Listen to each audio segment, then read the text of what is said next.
ಬದಲಾವಣೆ ಏನು ಗೊತ್ತಿಲ್ಲರಪ್ಪ, ನೀವು ಬಿ ಜೆ ಪಿಯವ್ರಿಗೆ ಕೇಳಬೇಕು.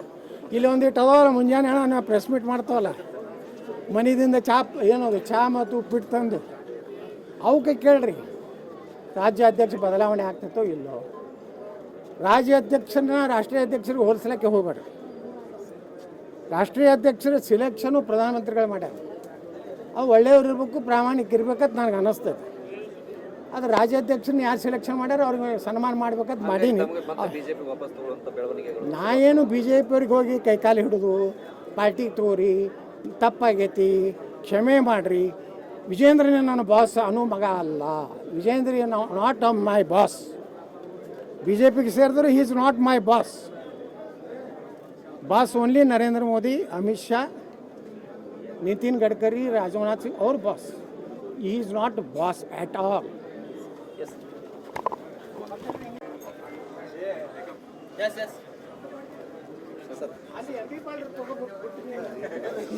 ಗಾಬರಿ ಆಗ್ತಾರೆ, ಎತ್ತಾಳ ತಗೋತಾರಲ್ಲ ಅಲ್ಲ, ಅಲ್ಲಿ ಪಾಪ ನಾಷ್ಟಾದ ವ್ಯವಸ್ಥೆ ಮಾಡಿರ್ತಾರೆ. ನೀವು ಎಲ್ಲ ಹೊರಗೆ ಬಂದು ನಿಂತರ ಅವ್ರೊಬ್ಬರೇ ನಾಷ್ಟ ಮಾಡಬೇಕಾ? ಇದು ಸರ್, ರಾಜ್ಯಪಾಲರ ಭಾಷಣ ವಿಚಾರವಾಗಿ ಈಗ ರಾಜ್ಯಪಾಲರು ಬಿಜೆಪಿ ಏಜೆಂಟರು ಈ ರೀತಿಯಲ್ಲಿ ಮಾತನಾಡ್ತಾ ಇದ್ದಾರೆ. ನೋಡ್ರಿ, ಒಂದು ಸಂವಿಧಾನಾತ್ಮಕ ಹುದ್ದೆಯಲ್ಲಿ ನೋಡ್ರಿ, ಕಾಂಗ್ರೆಸ್ನವ್ರು ಚಟ ಐತಿ. ಯಾಕಂದ್ರೆ ಅವರು ಕಾಂಗ್ರೆಸ್ ಅಂದರೆ ಏಜೆಂಟ್ಗಿರಿ ಮಾಡ್ಕೊತ ಬಂದಾರೆ. ಸೋನಿಯಾ ಗಾಂಧಿ ಏಜೆಂಟ್ರು, ರಾಹುಲ್ ಗಾಂಧಿ ಏಜೆಂಟ್ರು, ಅವ್ರಿಗೆ ಚಟ ಐತಿ ಎಲ್ಲರಿಗೂ ಏಜೆಂಟ್ ಅನ್ನೋದು.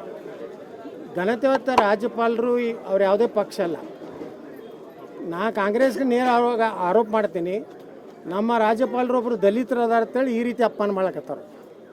ಅವರೊಬ್ಬ ಹಿರಿಯ ದಲಿತ ಮುಖಂಡರು, ಈಗಿನ ರಾಜ್ಯಪಾಲರು.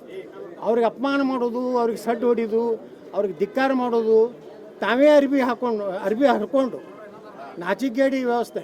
ಒಬ್ಬ ಗೌರವಾನ್ವಿತ ರಾಜ್ಯ ಸಭಾ ಸದಸ್ಯ ಕೆಲಸ ಮಾಡಿದಂಥವ, ರಾಷ್ಟ್ರೀಯ ಪ್ರಧಾನ ಕಾರ್ಯದರ್ಶಿ ಕೆಲಸ ಮಾಡಿದಂಥವ ತಾನೇ ಅರ್ಬಿ ಹರ್ಕೋತಾನೆ. ಯಾರೂ ಹರಿದಿಲ್ಲ, ಬಿ ಜೆ ಪಿಯವರು ಹರಿದಲ್ಲ, ಉಚ್ಚಾಟಿತ ಬಿ ಜೆ ಪಿಯವರು ಹರಿದಲ್ಲ. ತಂದೆ ಅಂಗಿ ಹರ್ಕೊಂಡು ನನಗೆ ಹರಿದ್ರು ಬಿ ಜೆ ಪಿಯವರು, ನನಗೆ ಹೊಡೆದ್ರು ಅಂಥೇಳಿ ನಾಟಕ ಮಾಡ್ತಾರಲ್ಲ. ಇವರು ಸ್ವಾತಂತ್ರ್ಯದಾಗೂ ಇದೇ ನಾಟಕ ಮಾಡ್ಯಾರ. ನೆಹರೂನು ಏನು ದೊಡ್ಡ ಕ್ರಾಂತಿ ಮಾಡಿಲ್ಲ. ಈ ದೇಶಕ್ಕೆ ಏನಾರು ಸ್ವಾತಂತ್ರ್ಯ ಸಿಕ್ಕಿದ್ದು ನೇತಾಜಿ ಸುಭಾಷ್ ಚಂದ್ರ ಬೋಸ್ರಿಂದ. ಇದು ಅಂಬೇಡ್ಕರ್ ಅವರೇ ಹೇಳ್ಯಾರ. ಚರ್ಕಾನು ಇದರಿಂದ, ನೆಹರು ಟೊಪಿಗೆ ಹಾಕೋದ್ರಿಂದ ಈ ದೇಶಕ್ಕೆ ಸ್ವಾತಂತ್ರ್ಯ ಸಿಗಲಿಲ್ಲ. ನೇತಾಜಿ ಸುಭಾಷ್ ಚಂದ್ರ ಬೋಸರ ಭಯದಿಂದ ಬ್ರಿಟಿಷರು ಭಾರತದಿಂದ ತೊಲಗಿದ್ರು. ಇದನ್ನು ಡಾಕ್ಟರ್ ಬಾಬಾ ಸಾಹೇಬ್ ಅಂಬೇಡ್ಕರ್ ಅವರು ತಮ್ಮ ಜೀವನ ಚರಿತ್ರೆಯಲ್ಲಿ ಬರೆದಾರೆ. ಅದಕ್ಕೆ ಕಾಂಗ್ರೆಸ್ಸಿಗೆ ಏನೂ ನೈತಿಕತೆ ಇಲ್ಲ, ಅವರೇ ಏಜೆಂಟ್ರದಾರೆ. ನಮ್ಮ ರಾಜ್ಯಪಾಲರು ಅತ್ಯಂತ ಸ್ವಚ್ಛ ಹೃದಯದ ಒಬ್ಬ ದಲಿತ ವ್ಯಕ್ತಿ ಇಂದ ಉನ್ನತ ಸ್ಥಾನದಾಗಿದ್ದ ಅಪಮಾನ ಮಾಡುವಂಥ ಕೆಲಸ ಮಾಡ್ಯಾರ.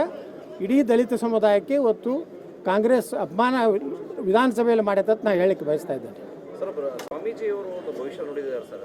ಅಂದರೆ ಕಾಂಗ್ರೆಸ್ಸಿಂದ ಒಬ್ಬ ಮುಖಂಡ, ಒಬ್ಬ ದೊಡ್ಡವರು ಹೊರಗೆ ಬಂದು ಸಿ ಎಂ ಆಗ್ತಾರೆ ಅಂತ ಹೇಳಿ ಸರ್. ಯಾವ ಸ್ವಾಮಿಗಳು ಅದ್ರ ಮ್ಯಾಗೂ ಕ್ಯಾಲ್ಕುಲೇಷನ್ ಮಾಡಬೇಕಾಗ್ತದೆ. ಆ ಸ್ವಾಮಿಗಳ ಹೆಸರು ಮ್ಯಾಗ ನಾನು ಹೇಳ್ತೇನೆ. ದಕ್ಷಿಣ ಭಾಗದ ಯಾರೋ ಒಬ್ಬರು ಹಂಗೆ ಹೇಳ್ಬೇಡ್ರಿ. ಇದೇ ಸ್ವಾಮಿ ಅಂದ್ರೆ ಆ ಸ್ವಾಮಿದು ಚರಿತ್ರೆ ನನ್ನ ಬಲ್ಲಿ ಐತಿ. ಕೆಲವೊಂದು ಸ್ವಾಮಿಗಳು ಪೇಡ ಸ್ವಾಮಿಗಳು ಹೋದಾರ, ಕೆಲವೊಂದು ರೊಕ್ಕ ಕೊಟ್ಟುಕೊಳ್ಳೇನೆ ಹೇಳ್ತಾರೆ. ಅವ್ರ ಭವಿಷ್ಯಗಳೇ ಹಿಂಗೆ. ಕೆಲವೊಂದು ಮಂದಿ ಭವಿಷ್ಯ ಹೇಳ್ತಿರ್ತಾರೆ ಹಂಗೆ. ರಾಹುಲ್ ಗಾಂಧಿ ಪ್ರಧಾನಮಂತ್ರಿ ಆಗ್ತಾ ಅಂತ ಹೇಳ್ತಾರೆ. ಈ ಜನ್ಮದಾಗ ರಾಹುಲ್ ಗಾಂಧಿ ಪ್ರಧಾನಮಂತ್ರಿ ಆಗೋದಿಲ್ಲ. ಮೋದಿಯವ್ರ ನಂತರ ಯೋಗಿ ರೆಡಿ ಆಗ್ಯಾರ, ದೇಶದ ಜನ ರೆಡಿ ಆಗ್ಯಾರ. ಅದೇ ಕರ್ನಾಟಕದ್ದೇ ಹೇಳ್ತೀನಿ. ಸಿದ್ದರಾಮಯ್ಯನವ್ರ ನಂತರ ಯಾರು ಆಗ್ತಾರೆ? ಸಿದ್ದರಾಮಯ್ಯನವರ ಕೊನೆಯ ಕಾಂಗ್ರೆಸ್ ಮುಖ್ಯಮಂತ್ರಿ. ಮುಂದೆ ಯಾರು ಕಾಂಗ್ರೆಸ್ ಸೇತರ ನನ್ನ ಪಕ್ಷನೂ ಬಂದರೂ ಬರ್ಬೋದು, JCB ಪಾರ್ಟಿ. ನೀವೆಲ್ಲ ಜೋಕ್ ಅನ್ಬೋದು ಮೀಡಿಯಾದವರು. ಯಾಕಂದ್ರೆ ನಿಮಗೆ ವಿಜೇಂದ್ರ ಭಾಳ ಆತ್ಮೀಯ ಕೆಲವೊಂದು ಮೀಡಿಯಾದವ್ರಿಗೆ, ಕೆಲವೊಂದು ಮೀಡಿಯಾದವ್ರಿಗೆ DK ಶಿವಕುಮಾರ್ ಆತ್ಮೀಯ. ನೀವು ಏನು ಹೊಡ್ಕೋರಿ. ನಾನೇ ಮುಖ್ಯಮಂತ್ರಿ ಆದ್ರೆ ಅವಾಗ ನೀವೇನು ಮಾಡಂಗಿದ್ದೀರಿ? ನೀವೇ ಬಂದು ಇಂಟ್ರ್ಯೂ ತೊಗೋತೀರಿ. ಸರ್ ನಾವು ಹೇಳಿದ್ದೀವಿ, ನೀವು ಹೇಳಿದ್ದೀವಿ. ಹಂಗೆ ಜ್ಯೋತಿಷಿಗಳು ಕೆಲವು ಮಂದಿ ಫೇಕ್ ಬೋಗಸ್ ಅದಾರ. ಅವ್ರು ರೊಕ್ಕ ಕೊಟ್ಕೊಳ್ಳೇನೋ ಒಂದು 10-11 ಲಕ್ಷ ಕೊಟ್ಟು ಪಾದ ಪೂಜೆ ಮಾಡಿದ್ರೆ ಹೇಳ್ಬಿಡ್ತಾರೆ ಇವರೇ ಮುಖ್ಯಮಂತ್ರಿ ಆಗಲಿ, ಇವರೇ ಏನು ವೀರಶೈವ ಮಹಾಸಭಾ ಅಧ್ಯಕ್ಷರಾಗಲಿ ಅಂತ ಹೇಳ್ಕೊತ ಅಡ್ಡಾಡ್ತಾರಲ್ಲ. ಅವ್ರ ಘನತೆಯನ್ನು ಅವರೇ ಕಳ್ಕೊಳಕತ್ತಾರ.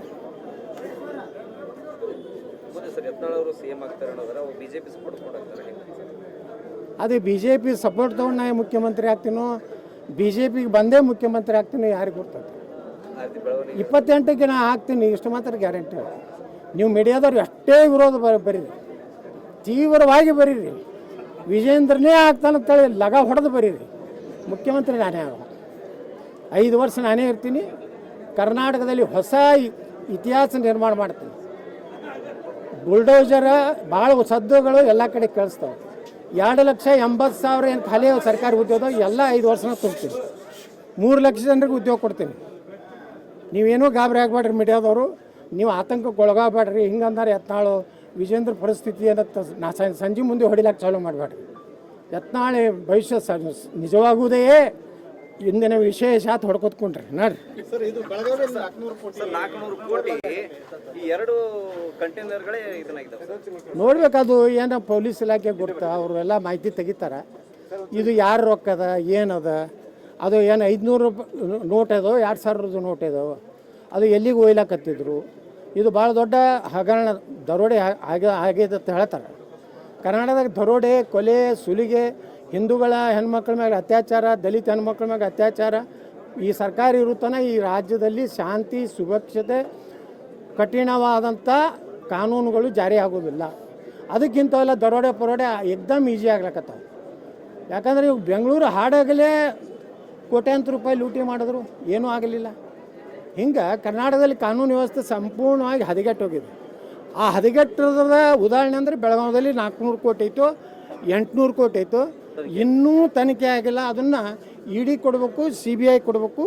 ಅವ್ರು ಯಾರದಾರ, ಯಾರು ಭ್ರಷ್ಟ ರಾಜಕಾರಣಿಗಳಿದಾರೋ, ಭ್ರಷ್ಟ ಅಧಿಕಾರಿಗಳಿದಾರೋ, ಯಾರು ಅದನ್ನು ಆ ಹಣ ಒಯ್ದು ಅದನ್ನು ಕನ್ವರ್ಜನ್ ಮಾಡಬೇಕು, ಅದನ್ನು ತಿರುಪತಿ ದೇವಸ್ಥಾನದ ಹುಂಡಿಯಲ್ಲಿ ಹಾಕಬೇಕು, ಏನು ಮಾಡಬೇಕು ಅನ್ನೋ ಏನು ಒಂದು ಷಡ್ಯಂತ್ರ ಇದೆ, ಅದು ಬಯಲು ಮಾಡಬೇಕು.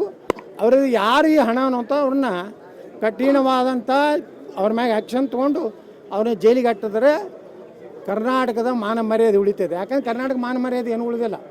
ಮಹಾರಾಷ್ಟ್ರದವ್ರು ಬಂದು ಇಲ್ಲಿ ಡ್ರಗ್ ಫ್ಯಾಕ್ಟ್ರಿಗಳನ್ನು ಕಂಡು ಹಿಡಿಲಾಕತ್ತಾರ. ಸ್ವತಃ ಮುಖ್ಯಮಂತ್ರಿಗಳ ಕ್ಷೇತ್ರ ಜಿಲ್ಲೆಯಲ್ಲೇ ಡ್ರಗ್ ಫ್ಯಾಕ್ಟ್ರಿ ಇದ್ದಿದ್ದು ಮುಖ್ಯಮಂತ್ರಿಗಳ ಕ್ಷೇತ್ರದಲ್ಲಿ.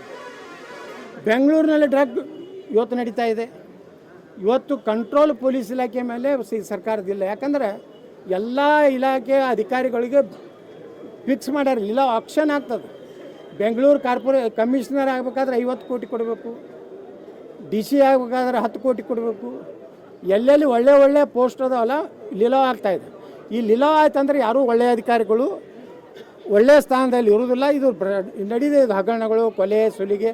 ಮತ್ತು ಅವ್ರಿಗೇನು ನಮ್ಮ ಗೃಹ ಮಂತ್ರಿಗಳಿಗಂತೂ ಏನೂ ಪಾಪ ಏನೂ ಗೊತ್ತಿಲ್ಲ. ಅತ್ಯಂತ ಅಂತಾರಾಷ್ಟ್ರೀಯ ಗೊತ್ತಿರದ ಗೃಹ ಮಂತ್ರಿ ಅಂದರೆ ಕರ್ನಾಟಕದ ಗೃಹ ಮಂತ್ರಿ. ಹೀಗಾಗಿ ಅವ್ರಿಗೆ 400 ಕೋಟಿದು ಗೊತ್ತಿಲ್ಲ, ಬೆಂಗಳೂರಿನಲ್ಲಿ ಮರ್ಡರ್ ಆದರೂ ಗೊತ್ತಿಲ್ಲ, ಬಿಜಾಪುರದಲ್ಲಿ ಮುಖ್ಯಮಂತ್ರಿಗಳ ಕಾರ್ಯಕ್ರಮ ಆಗಿದ್ದು ಗೊತ್ತಿಲ್ಲ, ಅವ್ರು ಊಟ ಮಾಡಿದ್ದು ಗೊತ್ತಿಲ್ಲ, ಮಕ್ಕೊಂಡಿದ್ದು ಗೊತ್ತಿಲ್ಲ. ಸರ್ ಬಿಜೆಪಿ ರಾಷ್ಟ್ರೀಯ ಅಧ್ಯಕ್ಷರ ಬದಲಾವಣೆ ಸರ್ ರಾಜ್ಯದಲ್ಲಿ